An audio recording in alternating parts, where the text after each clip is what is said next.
This is the Relevant Podcast.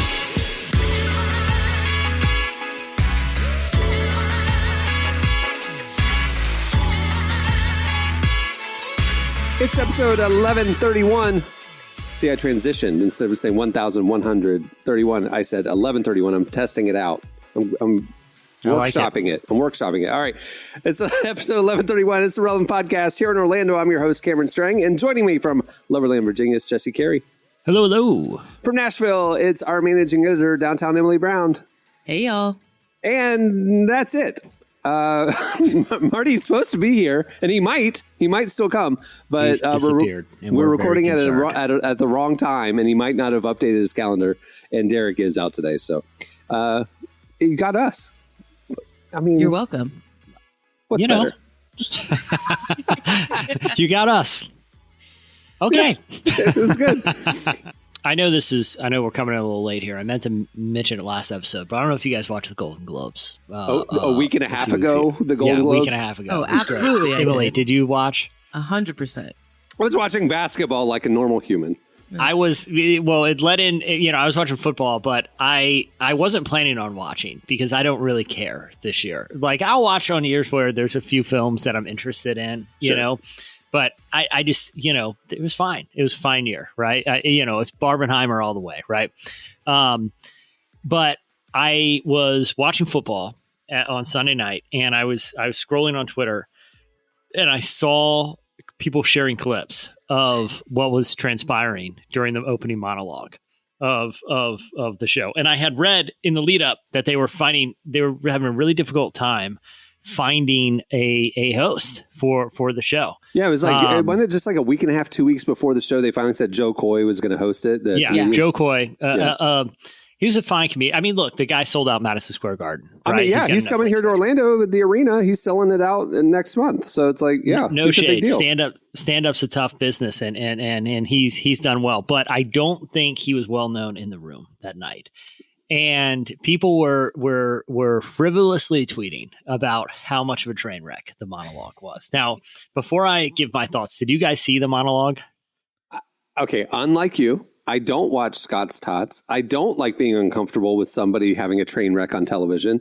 So no, I purposely, after I heard how bad it was, I stayed away from it. I've watched it literally this morning. I was on Threads and saw that Steve Martin posted kind of like, it's really hard to host, and he did his best. And like, Steve Martin is calling you out and trying to encourage you. It went bad. It went south like 4 jokes in when he literally looked at the audience and told them to shut up, and that he only had 10 days to work on this monologue, and he worked with a team of writers, and they wrote the bad jokes, and the jokes they were actually laughing about were the ones that he wrote. Like, instantly he cracked and fell apart. Like, that you could be self-deprecating, know, and there was funnier jokes about this showing a bigger on-screen bomb than Oppenheimer. Like, there are little zingers you could throw in there, play to the room a little.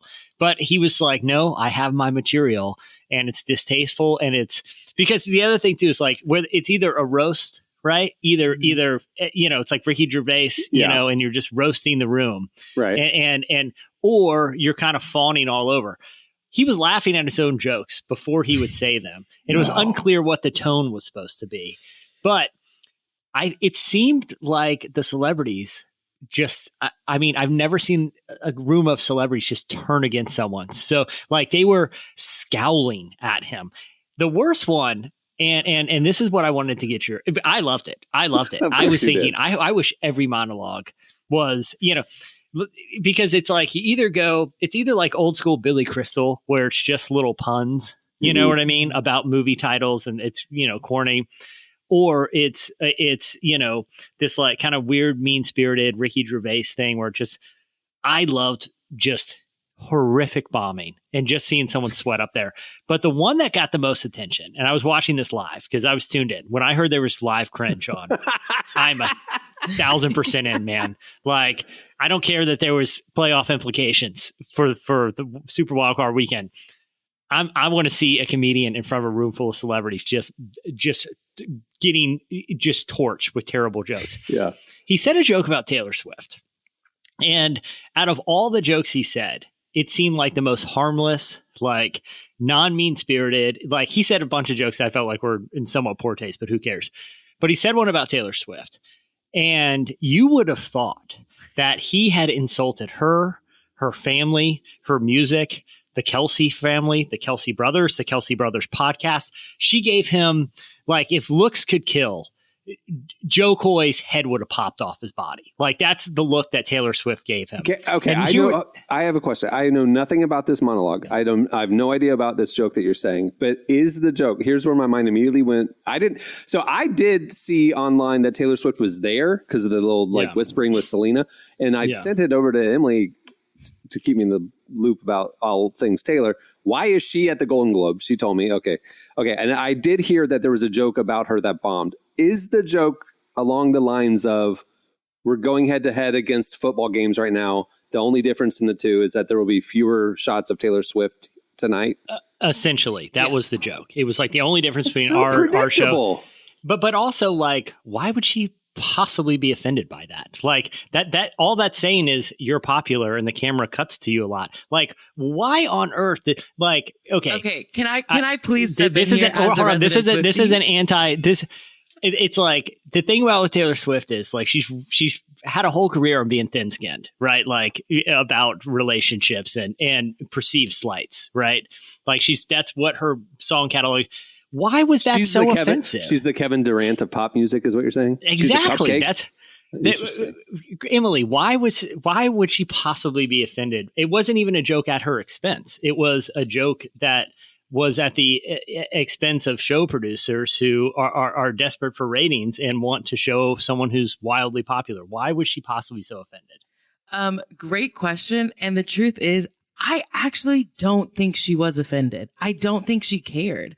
I think people are seeing the fact that she didn't give a pity laugh to a pointless joke and taking that as like, she wants to burn this man to the ground, because it's like, I watched that reaction, obviously.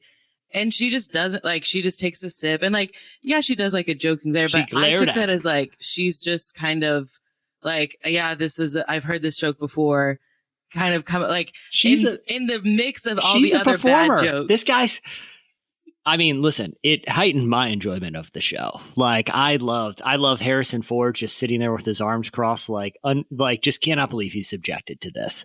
Listen, I wish every award show would just bomb painfully. Like, that would be the greatest gift to award shows.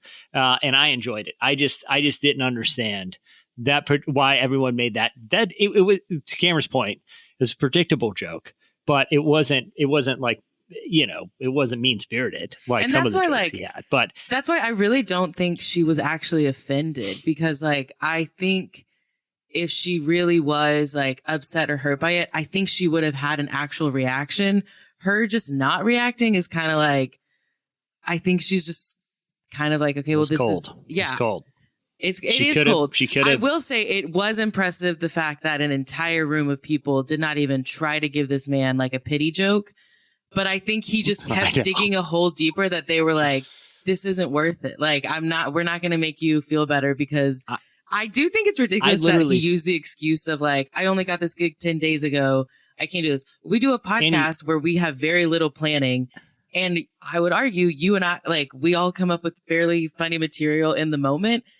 He just 10 days worth, and that's the best jokes you could come up with. That's what I was like. You had 10 days and a team of writers? Yeah. 10 days for 5 minutes? Yeah. Dude, give me 10 minutes and let's see what we can throw together here.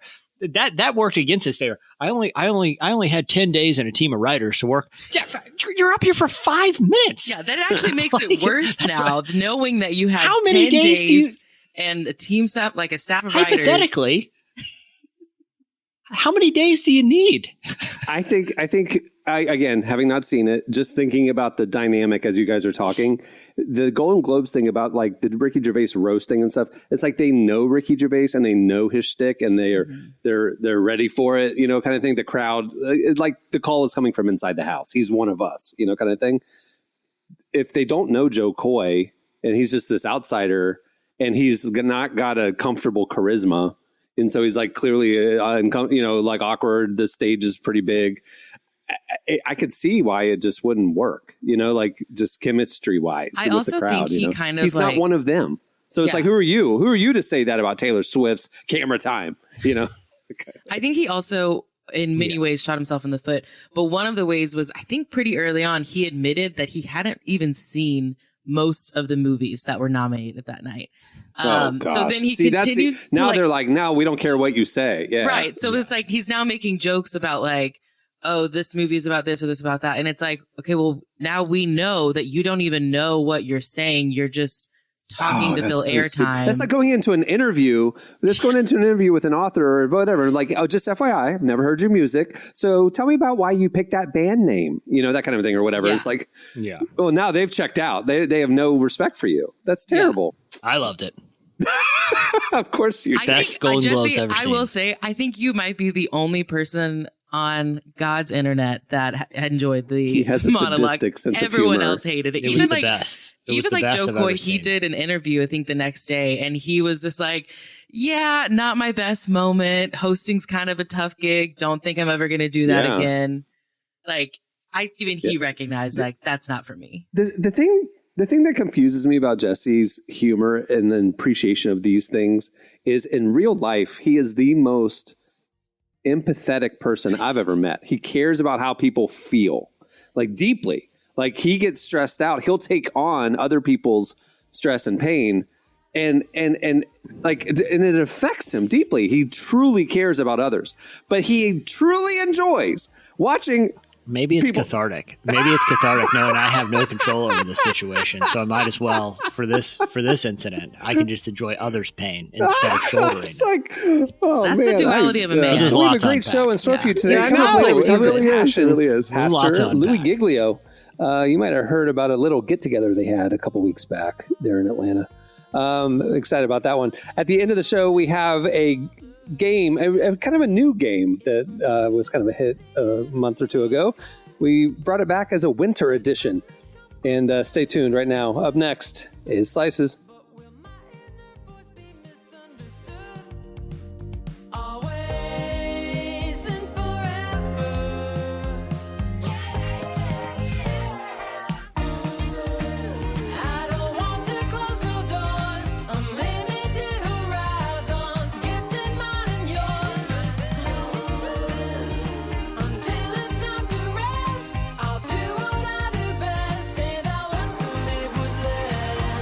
You're listening to Hot Freaks. The song is Lioness. Today's show is brought to you in part by Factor, America's #1 ready-to-eat meal delivery service. With Factor, you can eat well for breakfast, lunch, and dinner with chef-prepared, dietitian-approved, ready-to-eat meals delivered straight to your door. I'm a Factor customer, and I can't tell you how much I love Factor. Everything comes fresh, not frozen, and it is ready in literally 2 minutes, which is perfect. You just heat it and eat it. It's so good. And if you're looking to lose a little weight in the new year, try their delicious dietitian-approved Calorie Smart meals with 550 calories or less per serving. They also have high-protein meals, vegetarian meals. There's so many options. Head to factormeals.com/relevant50 and use code relevant50 to get 50% off right now. Again, that's code relevant50 at factormeals.com/relevant50 to get 50% off. Go do it. Okay, it's time for Slices. All right, what do you have, Jesse? All right. Well, I know it's a lot of college grads out there looking for their first gig, and I have some fantastic news for them. A major American company is looking for 12 full-time positions, and they're looking for a college grad, and it's the job of a lifetime. It's I feel like a fair starting salary. You also get time off, 18 days paid time off. That's pretty good. They start you at around $36K a year. That doesn't count another $150 for food on a weekly basis. So, not a bad, it's an extra, $7,200. Yeah. $7,200. That job is to be a hot dogger. And the hot dogger's job is to drive the Oscar Mayer Wienermobile around the country promoting Oscar Mayer weenies. Now, you're going to probably travel that year about 20,000 miles in a Wienermobile, going to 40 cities across the country. So it's a lot of indignity driving down the. I'm almost certain those things are not allowed on the interstate. So you're talking back roads across America. No. I've seen the Wienermobile on the interstate. I honked as I passed it. Well, as I'm sure most people do, and I'm sure the hot dogger just loves that. As they're going 75 miles an hour down the Jersey Turnpike, people honking at the Wienermobile. Very safe.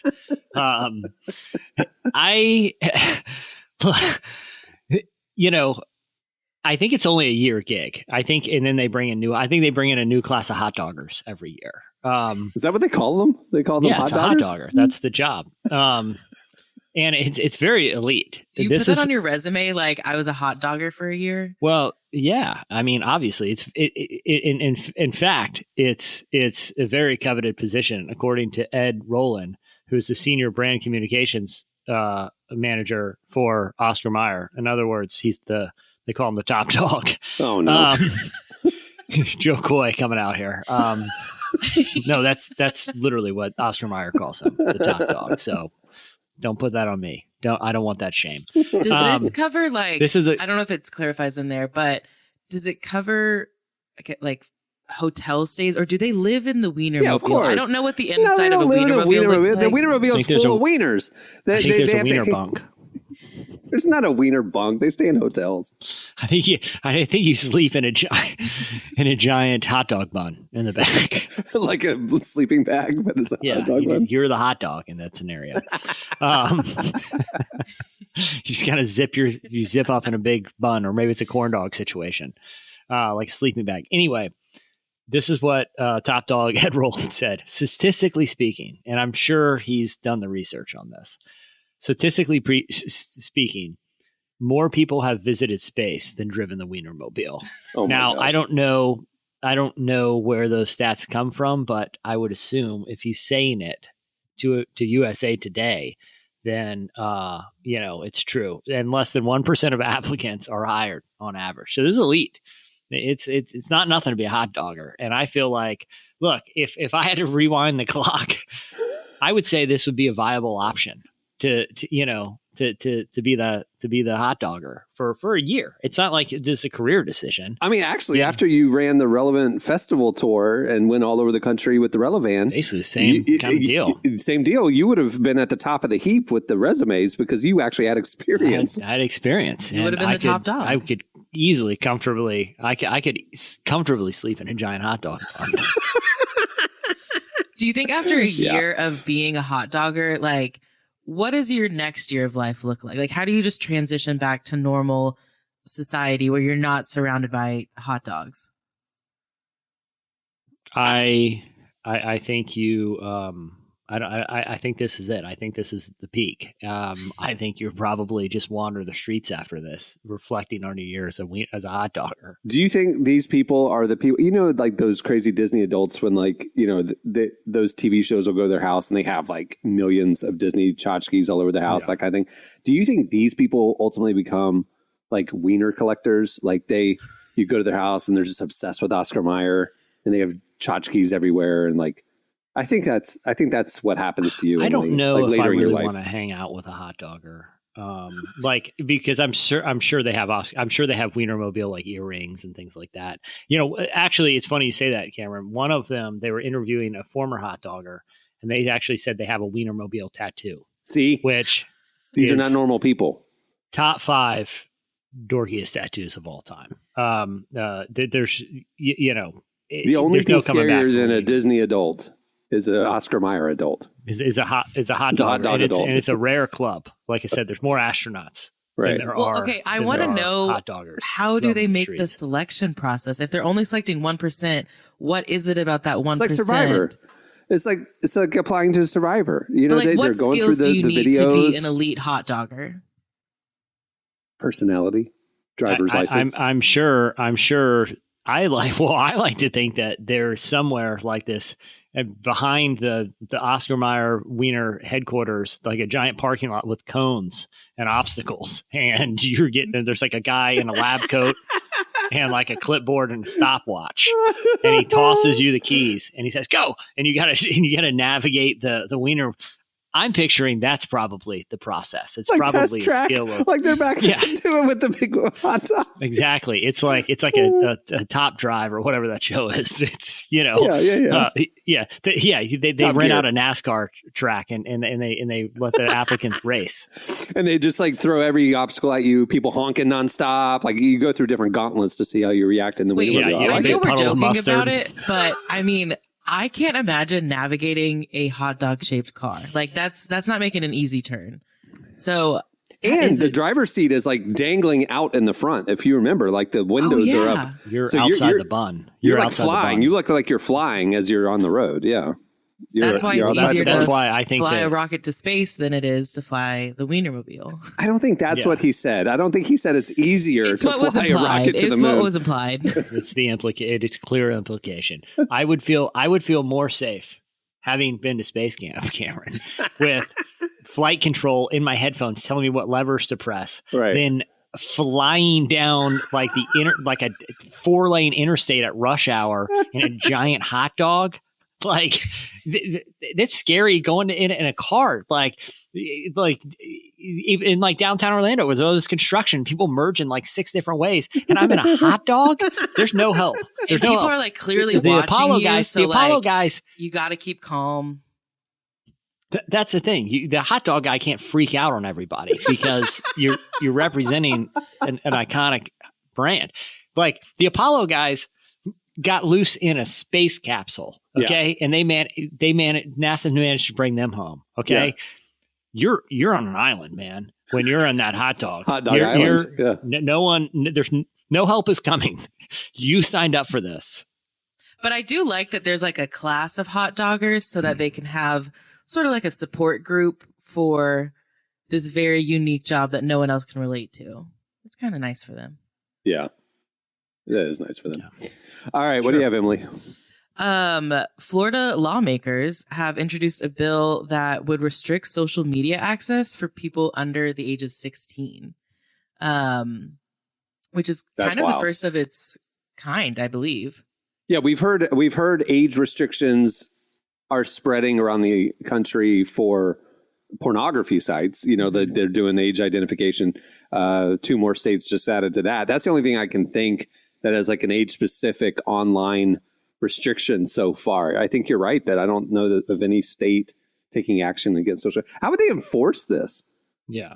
Well, it'd be similar, I think, to how the age verification process works for those adult content sites. Like it's on social media platforms to make sure, like, to actually be thorough. So to, sign up, you have to have it age verification. Got it. Because right now, it's like, I think I want to say maybe Meta has talked about like, they have some stuff in place, but it's not necessarily enforced. It's kind of easy to get around.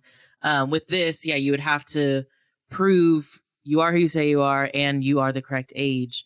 And so, it would restrict access to all social media platforms. But not only the age implications of this, keeping people under 16, but think about you have to prove your actual identity. Yeah. Because now all of a sudden these troll accounts and all this anonymous posting stuff, but then that would then radically change. Yeah, but then all these IDs live somewhere on, now you're entrusting social media companies to, keep. No. What the states are doing with the porn sites is there's a secure digital, those states have a digital driver's license system. And so what they're doing is requiring that it goes through the verification checker. Like you have to put in your digital ID, basically, that the state already has. You know what I mean? You're already in the state system. And so then you're required to use that to get access to the content. So it'd be the same thing. It would only work with states that have the digital ID system, which currently Florida doesn't. So they would have to implement that. But that's what it is. It's like you're not giving your ID to the companies, private companies. You're giving it to the state. Yeah. But which they already have it. I mean, you're in a database already. So, it is. That's interesting. Obviously it makes sense. Like there's so many studies that are talked about just the negative impact of social media, both on adults, but specifically on teens. So and even the lawmakers pointed out, we have all these restrictions for, you have to be 18 to buy cigarettes. You have to be 18 to get a tattoo or a piercing. So why would we not restrict an 8-year-old from being able to access God knows what? You have to be 14 to get married. Yeah. But it's weird for me to think about. I'm curious how y'all are. I did grow up with social media. I had MySpace when I was in 6th grade, and I got Facebook when I was, I think, in 7th grade, and Twitter in 8th grade. So in middle school is really when I started this weird social media journey. And for better or worse, I've turned out how I have. You can decide if that's a good or a bad thing. But that. You've turned out great, but there's a lot of kids who, bullying, cyberbullying, self-esteem issues. Leading some kids to, take their lives. But I think, but I also think to a degree, the idea of social media, it's such a broad brush. So this, any website that multiple people can communicate on, you know what I mean? Where does the line between certain restricting certain sites that are known to be problematic versus the basic functionality at which people tend to communicate these days, right?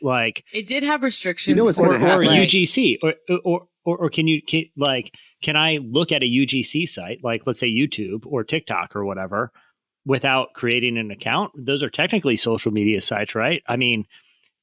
But can I watch user created content on a site that is social media? I guess it seems like a very broad brush. My guess would, agreed. My guess would be that these lawmakers would identify specific social media apps that would be banned or require this verification, which is playing whack-a-mole, because you know how slow government moves to how quick new tech startups come. So what's going to happen is, fine, these old people social media sites, we're not allowed on them, but then the next Be Real launches and all the middle school kids go to that because it wasn't part of the law because it's new. You know what I mean? So it's it's going to be whack-a-mole, and the government can't enforce this unless it's like you're saying across the board. No children under 16 can get on the internet, which is not practical either. Yeah, because can I look at TikTok if I don't have an account? You know what I mean? Or can I look at YouTube if I don't have my own profile? If I take away the social aspect of it, is it still, I think those were. So we're saying there's a lot of holes in the application of this law. Yeah. Well, if it's, it seems to it. It is. I will say, as a parent of a kid who's in middle school, I applaud the intent behind protecting young minds and, in the formative years. I appreciate that intent. But like you're saying, how in the world could you possibly implement this? You have to have a driver's license to get on the internet now? Come on. So who knows? Yeah. Usually if it doesn't make logical sense, it doesn't, happen. I do want to this has just been introduced to Florida. The likelihood of it passing, like you have pointed out, there's a lot of holes. And I'm almost positive tech companies are going to fight it because they obviously want. Oh, yeah, because it would start a domino effect.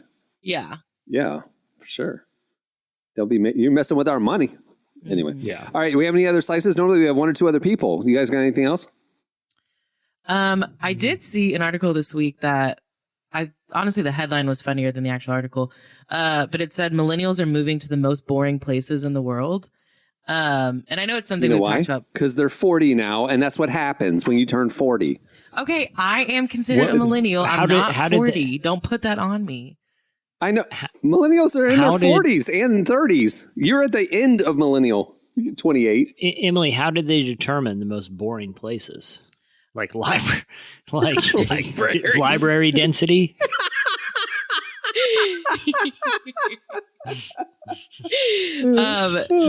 This town's got 6 planetariums. Not much going on. Fewest nightclubs per capita. Yeah. Really, it just was talking about how they're all moving to suburban areas, which, yes, there is the point of a lot of them are getting older. They're having families and settling down. But they're buying houses out in the suburbs. Shocker. But it is interesting to think about because a lot of them that moved to big cities 10 or so years ago, they're moving out of it. Well, this upcoming generation, there's no way they can afford rent in a lot of these big cities. Like rent in New York is like $4,000 a month or something like that. So it's like I'm curious to see how these bigger cities, how they change, if at all, because people can't afford to live there anymore. They're going to boring places mostly because they need somewhere actually affordable to live. All right. Well, this is going to be a quicker show than normal. So that'll do it for Slices. Stay tuned. Up next, Louie Giglio joins us.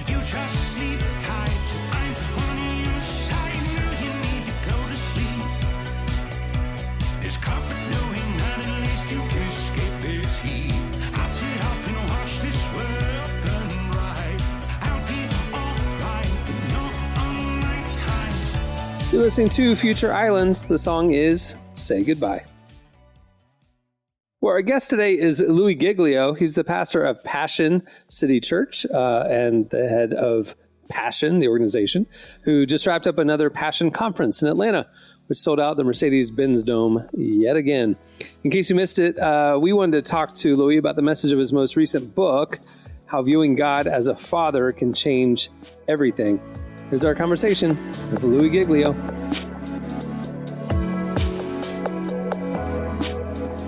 Well, you've talked a lot about how having a right view of God can change everything. But for many people, their view of God is impacted by their earthly father. So what would you say to someone who struggles with seeing God as a good father? Well, I would say that I get it, and, really would want to come around that person with a tender heart, because there's nothing in my mind, there's not many things that are harder in life than navigating as a son or a daughter that didn't have the blessing of a father. And even some dads and kids, they have this relationship where the dad's like, hey, I love you. I don't have to say it. I don't need to say it. But the kids say, no, you do need to say it.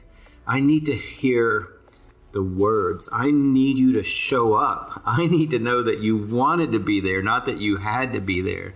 I want you to stay and not leave. I want you to not say, hey, this isn't about you. This is about mom and dad. That's why dad's going to have to go live with somebody else in another family in another place in the world. I need you to say, hey, this is hard, but you're worth it, and we're staying together. I'm staying here. I'm sticking in here.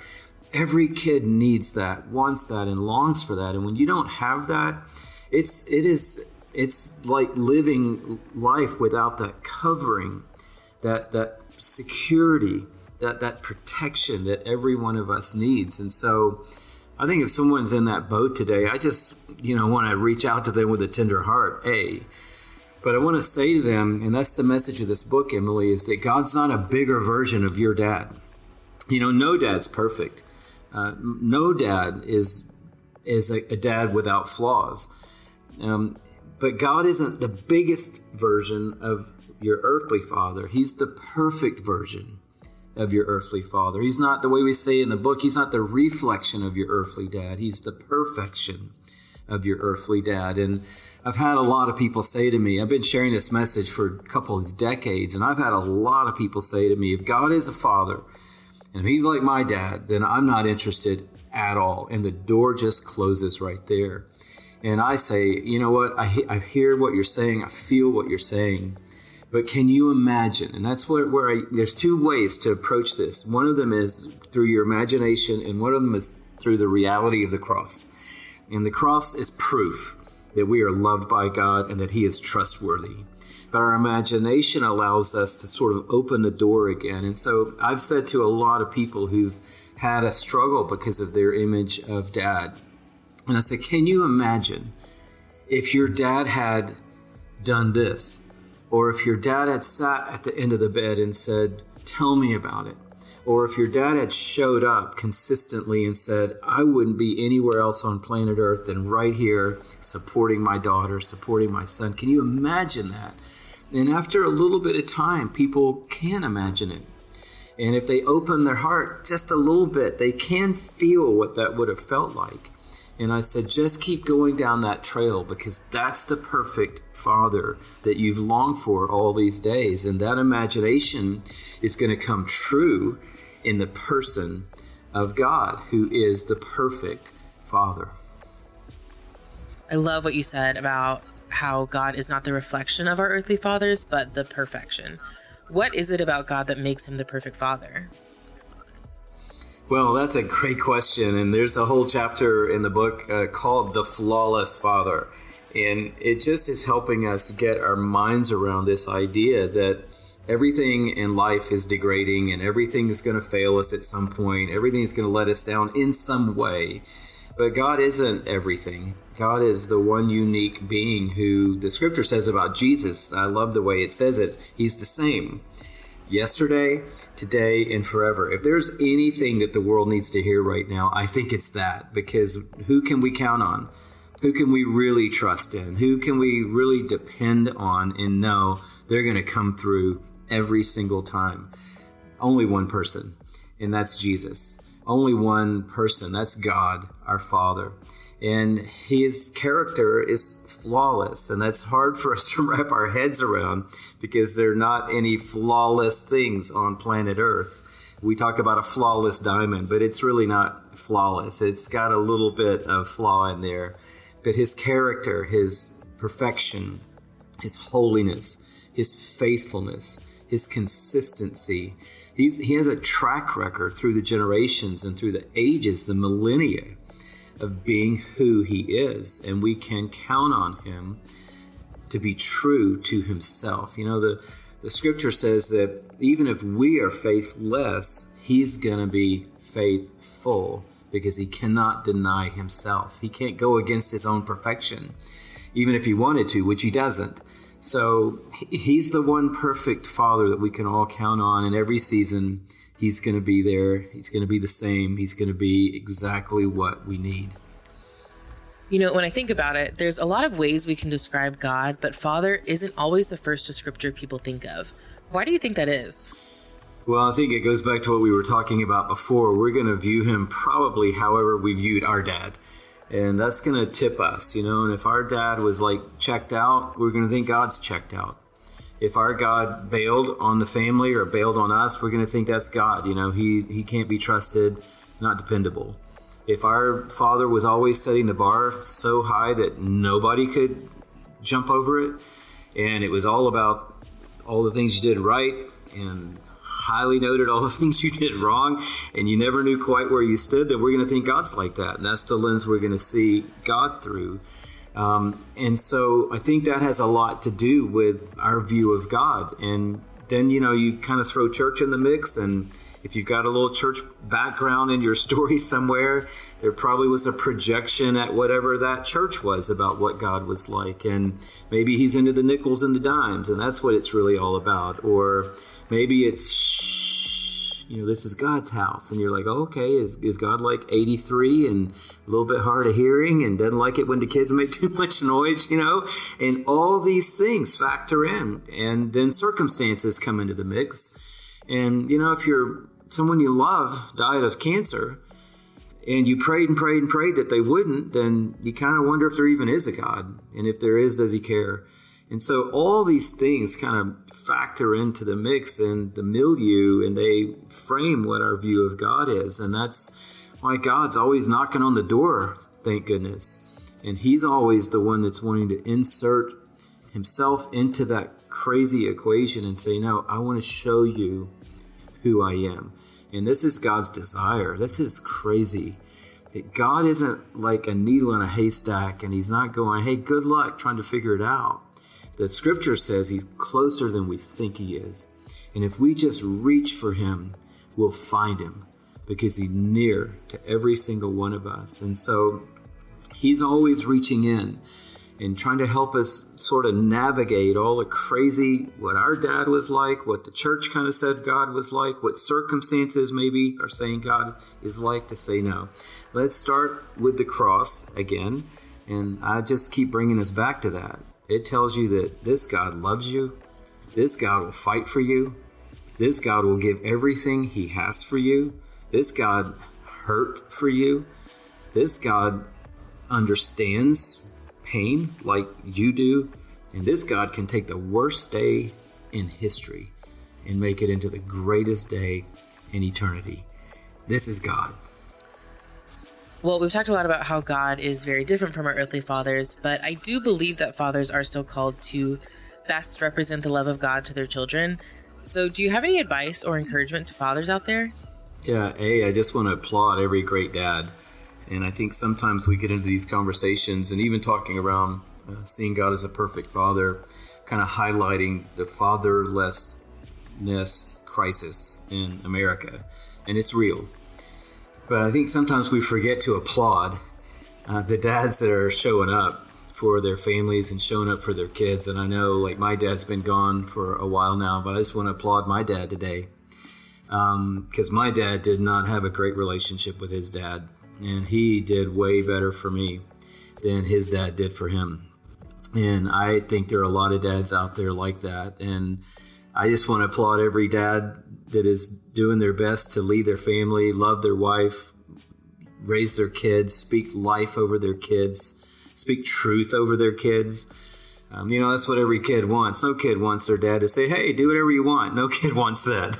Every kid wants a dad to say, I love you so much that I want to cheer you on, but I'm also going to, kind of help you out in the process of it all. So what I would say, Emily, to every dad out there today is it starts with being a son. And every dad has got the opportunity today to realize they are a loved son of a perfect father. And I think that's the first and most important step in being a good dad, is being a good son. And so, sometimes it requires doing the hard work, going back to those places that we kind of wanted to, shove 100 feet down in the ground and say, I got to go back and open up that place where I was disappointed by my dad, or where I was hurt by my dad, or where I was abandoned by my dad, or where my dad and I had all these blow up moments together. And I've got to go back and work through the cross of Jesus to make peace with myself, and hopefully ultimately to make peace at least with my dad as far as it depends on me. And I know a lot of people's dads aren't around for that, and that physically can't happen, but God can heal us even without our dad being in the equation. God can bring healing to us. And so today, celebrate that you're a loved son. Receive the love of God as a son. Know that he's speaking over you. He's for you and not against you. He's on your side. He is on your team. He wants to help you. He wants to strengthen you. He wants to provide for you. He wants to give you everything you need today. And I think if dads just rest in that sonship that God is offering them today, that's going to open up a lot of doors for them to be able to pass on that blessing, to pass on that blessing of God into their kids' lives as well. And then they're going to see the trickle down of that from generation to generation. Dad, we applaud you today. Those of you who are grinding out there to lead well, to love well, we applaud you. And I just encourage you today, be a son.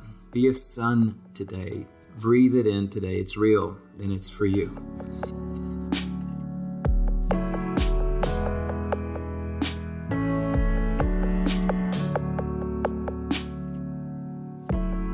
That was Louie Giglio. Make sure to check out his most recent book. It's called Seeing God as a Perfect Father. It's available everywhere. All right, stay tuned. Up next, it's our game.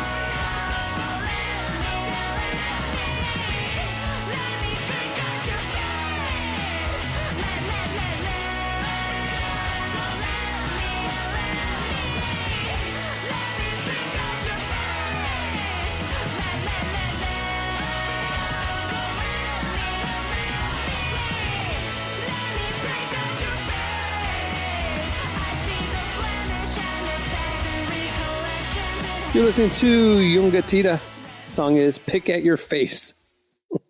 Okay, we, normally we play games when there's several people. Now we're doing a head-to-head. It's an Emily versus Jesse challenge.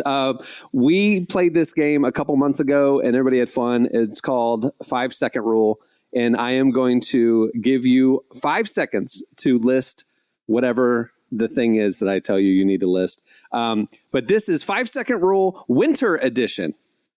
There's literally nothing winterish about these questions. It's just we're playing it during the winter. So it's 5-second rule, winter Makes edition. sense. Here we go. You are up first, Emily. Tell me 3 within 5 seconds, tell me 3 famous art museums. Go. The Louvre, the Frisch Art Museum, the Met.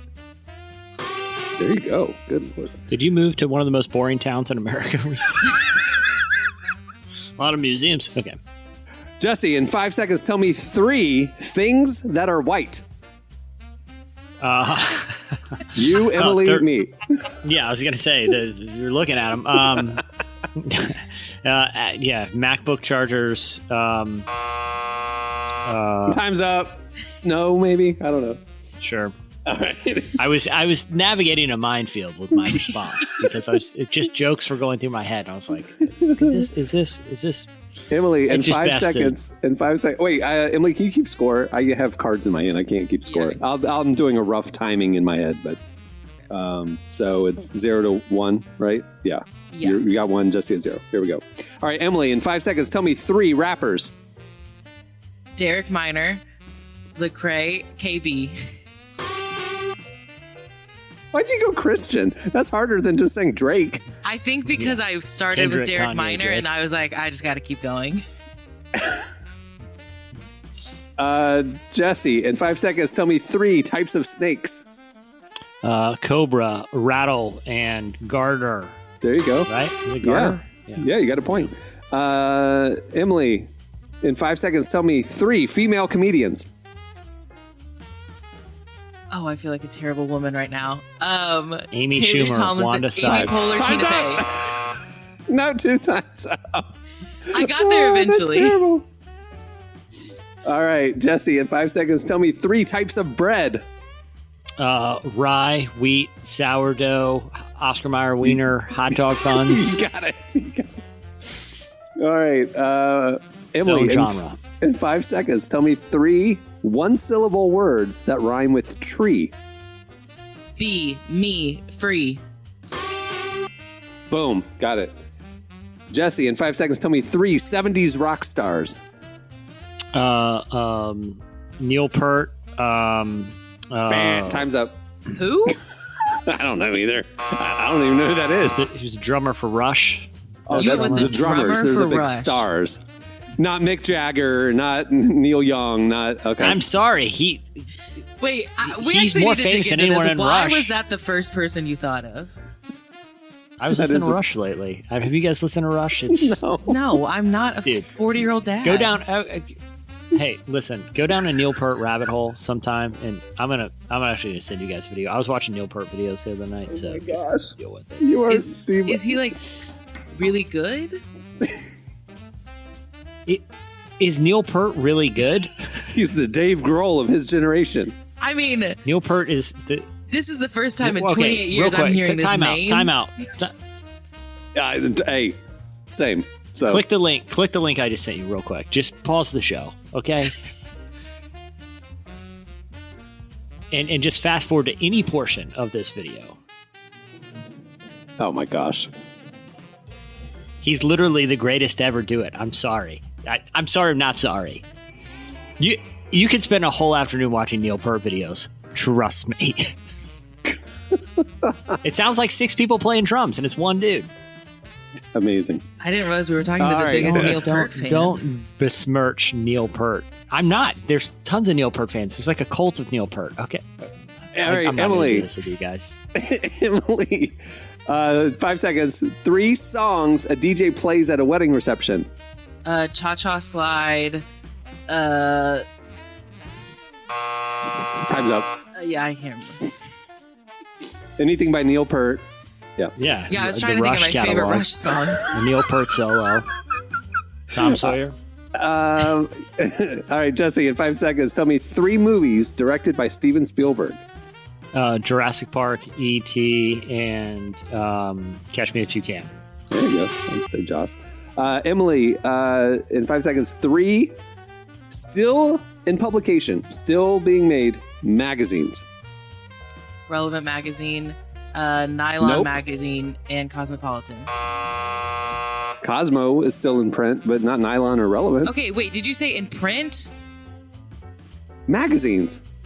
You buy them at the store. Listen, you check out. You Relevant pay money Magazine for them. still puts out a magazine. Last I checked. Digital issue. That is true. That is true. But that doesn't count. You did not. You were not successful. Semantics. All right, Jesse. 3 jelly bean flavors.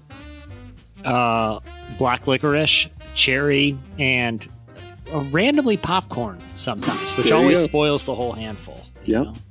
Okay, last round. Here we go. Emily, 3 things people buy memberships to. Gyms, Amazon Prime, Hulu. Jesse, last one. Here we go. 3 things people are scared of. Bats, snakes, and performing the monologue at the Golden Globes. That's it. You win. All right, there you go. That's 5 seconds. Winter edition. Well, before we wrap things up, I want to thank Louie Giglio for joining us today. Make sure to check out his book, Seeing God as a Perfect Father, and follow everything else they're doing over there at Passion. It's pretty incredible that they've been going this strong, this long. Pretty awesome. Also, make sure to check out relevantmagazine.com, where we are covering the intersection of faith, culture, and everything in between. You can sign up for our newsletter to get our top 5 trending stories sent to your inbox every weekday morning. You can also follow us on all the socials for the latest. We have some stuff dropping this week you don't want to miss out on. All right, on that note, we'll wrap it up. I'm Cameron Strang. I'm Jesse Carey. I'm Emily Brown. We will see you on Friday. Have a great week, everyone.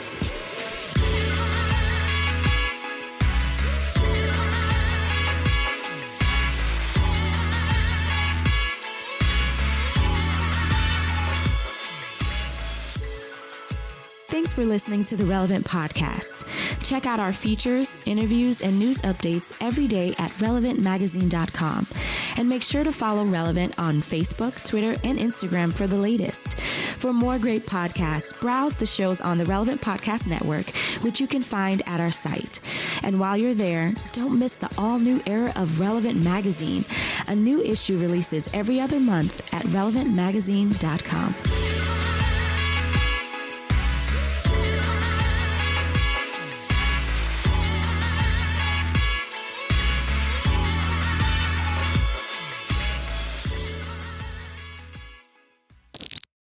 Don't besmirch Neil Peart. Relevant Podcast Network.